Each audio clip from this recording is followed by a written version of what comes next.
Hi YouTube, and welcome back to my Let's Play The Sims 3 on Saturdays. So, as you recall, we had a lovely wedding last week with Felicia and Isaac finally getting married, and they are now on their French honeymoon, and they're in the Champs... I want to say Champs-Élysées, but I forget the name of the town that they're supposed to be in. But right now I have them signing up for a couple of adventures. One of the things I like to do when I have my Sims travel is to go do the adventures. I probably should have had them do a honeymoon woohoo first, but it's early in the day. I thought they should go out and have some adventures. So I am doing that. And, well, first of all, they're wanting to interact with each other, which is, you know, very sweet. They're newly married and all that. But, anyway, so I've got them on two separate little adventures. Her adventure is ultimately going to be shorter than his, so we're going to end up seeing a lot more of his adventure. He's off to talk to a guy here to kind of get more details as to what the adventure will entail. And he's just kind of basically they're staying right over near the plaza where all the shops and things are. Anyway, and her adventure, her first task is to collect titanium for this guy at the nectary so he can build more nectar making machines. So I've got this the town interface up so I can find the titanium, and you can see here it kind of shows up on the map as to where they are, and the second piece is real close to the nectary, so it should be really easy for her to drop them off once she gets there. So she's off running doing that, and while she's doing that we'll go ahead and check in here with Isaac and see what he has to do. And first I thought he had to talk to this gal over here, but that was wrong. So I was like, nope, that's not it. And just click on report in instead. He was supposed to just go and report in the first place, but he kind of went here and then stopped. So now that we're here, we can kind of see this engagement. Alrighty, so now they're having a little chat, and then we'll find out what the adventure is. So, okay, basically looks like he is sending Isaac to one of the tombs in the area, so we'll do a little bit of tomb exploring, so that's gonna be kind of fun.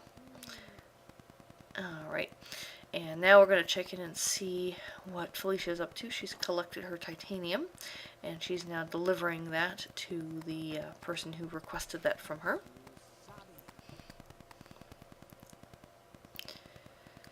She's now, this is the inside of the nectary. For those of you who don't have World Adventures and have not played this part of the game. Alright, so there she is. Now she needs some kind of computer chip in order to make the nectar machines work. So he's got the titanium to build it, but now he needs the computer chip. So while she's off going to get that, we have Isaac now entering the tomb where he needs to go.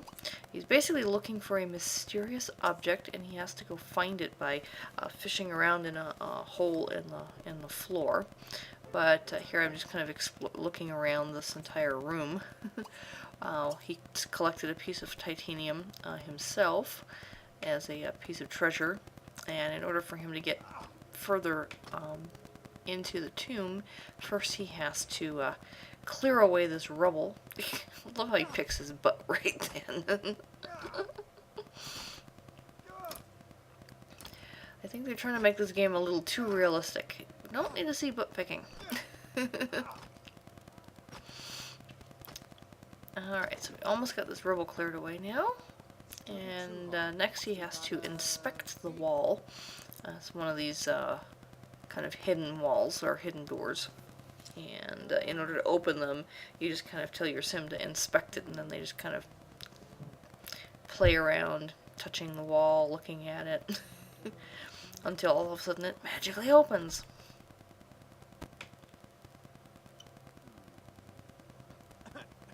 There he goes, and ta-da! And it kind of changes the look of it, and then he just has to kind of open it up, and there we go. Now we can go through. Alright, and so this next one is a pressure plate one where you have to put your feet on it, and that opens up. You just, you put your feet on it and it magically makes the chain on the door go away. I think they just put those chains on the doors just to have a visual representation that the door is locked. I'm guessing that there really isn't an actual chain with a lock there. And so here he goes, and he's got some more rubble to clear away. This time it's not blocking a door, it was just hiding some treasure, so I had him, I just kind of skipped past some of that. And here he's got a little hole in the wall that he needs to inspect here, and he's got covered with bugs. But sometimes there's treasures in there, sometimes there's keys to doors, etc. And see here, that was how to unlock this door, was there was a lever or something inside the hole there. Alright, so next room, and 2 more piles of rubble, which probably have buried treasure under them, and also another hidden wall to inspect. And you can tell it was a hidden wall just because it's got that little half circle next on the floor there, which is where the door swings, and so that's how you know that there's a hidden wall, hidden door behind the wall, because otherwise it just looks like a normal wall. Alright, so while he's doing all of that, checking in with Felicia again, and she's now talking to this guy who is the one giving her the computer chip that the Nectary needs. So she's got the computer chip now, and so, but I didn't realize that she got it right away, and so here I'm having her kind of talk to him a little bit, and trying to figure out, how do I get this stupid computer chip? Not realizing that she already has it. But I figured, why not chat with this guy a little bit, get to know him, because I know in some of the world adventures you have to kind of get to know people first before they will interact with you and give you what you want. But I realize, oh wait a minute, do I have that? Yes, I do. There it is. So now basically she needs to go and deliver the parts. So she's gonna go ahead and do that after she's done chatting. And while she's doing that, we're gonna go back here. We've cleared out the rubble. We've picked up a heart stone key. There's nothing inside here. Oh, there's a gem or gem fragment or something inside of there, right next to the poor dead guy.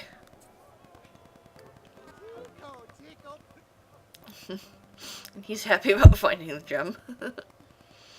Alright, so the only way to open this gate, once I get past some of these little notifications there, is to put the heartstone key in.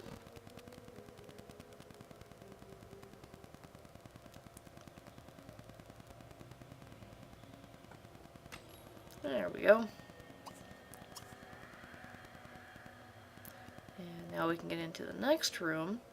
Alright, so here we have yet another pressure plate, but this one doesn't unlock the door by standing on it. You need to have something stay on it that's heavy, and so in this case we have to take one of these statues and pull it over so it's on top of the pressure plate in order to unlock the door. Obviously I've played Sims 3 for a while now, so I kind of know all the little tips and tricks and things of getting through these tombs, so it's pretty quick for me to get through these. Alright, so now go through the next one, and plus the fact that the Sims 3 tombs, they're not that difficult to figure out how to do. So here, okay, we got some more treasure to collect, another pressure plate to activate, and because of that little gate and the way it's on the floor, I know that there's a staircase there. I just need to try and figure out how to uncover it. So step 1 is to pull the statue forward. There's another one over there, so I'm thinking that one will come into play at some point as well. And I'm just doing a pull instead of a pull far, because if I did a pull far, it would have pulled it too far past. And because once the statue is off the pressure plate, whatever it unlocks gets hidden again. So that's why I'm ending up having to do like 2 single pulls rather than a pull far. Because if you do pull far, your sim will keep pulling until there's no room to pull anymore.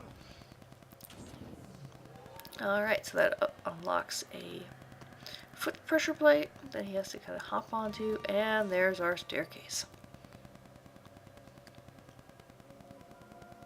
And we're going down into this sort of hidden subterranean garden, which was kind of cool, I thought, because I don't think I've done this particular tomb before, and I was like, oh, this is actually kind of neat.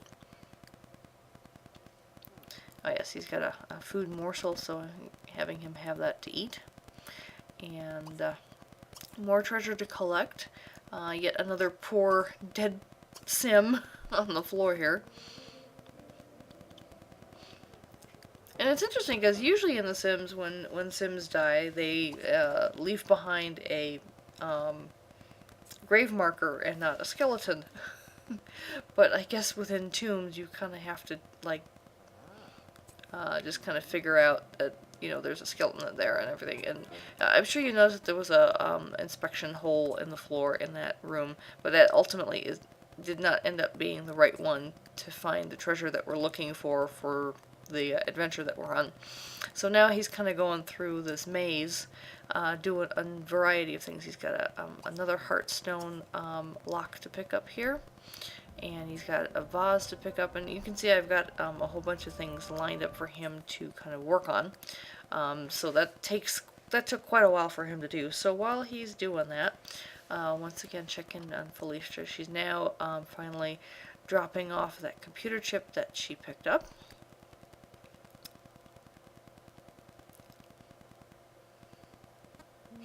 This guy's thinking about money. Well, he's an owner of a nectary, so that probably is an important thing to think about. Alright. So, and that pretty much ends her adventure right there. So her adventure's over with, and she's just going to go back to base camp in the town. And while she's doing that, we're going to have Isaac go through some more. I checked to see if he could read that tomb marker or not, but no, it was just like, go over there and mourn. And I'm like, well, we don't know who that is, so no point in mourning it.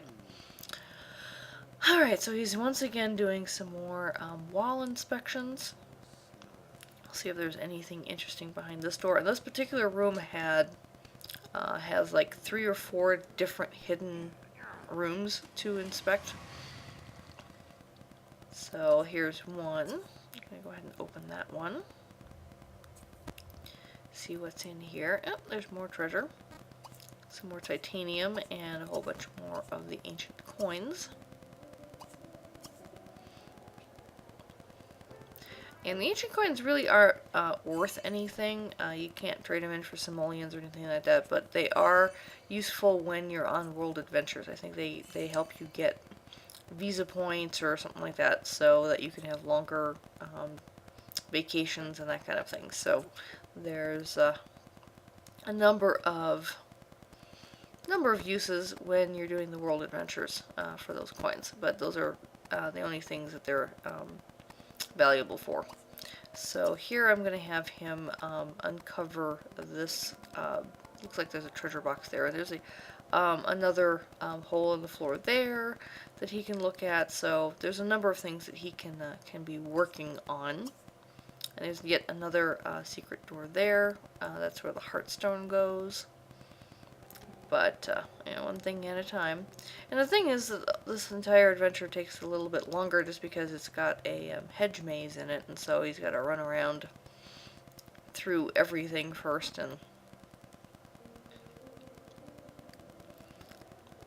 alright, so here he is. He's going to clear that out. And this episode now has gotten long enough, so we will join them back in their honeymoon adventures next week.